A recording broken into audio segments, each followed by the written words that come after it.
Zion Street khania helai hi hei Dorpui School peng ani hei Dorpui School Centenary lomdona kaldon ni Dorpui School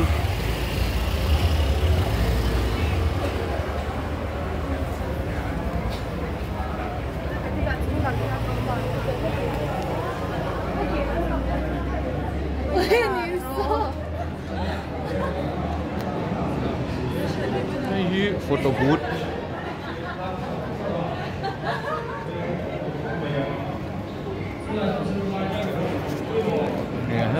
mà hiện nên hay souvenir te chỉ sang sang zuar boka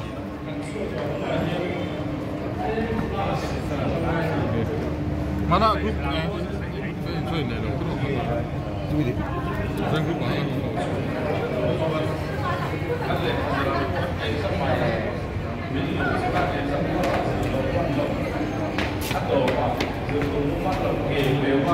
này chơi mối cùng mấy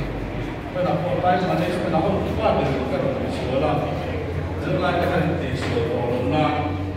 price management kan so kina ang ve so kan so wala ka so bi ka chon un on tem na te ko ni example is was na wala ti kha as a bi pa na ni ga as a bi pa ni na so right so ko le hoy no be pa ni som ni pali sa ki som ni pali nian Mizoram School Bintang School of Dorpui School Umsa Indom na wala onuman tak boleh ruk ni tak apa seksu lo takin kamu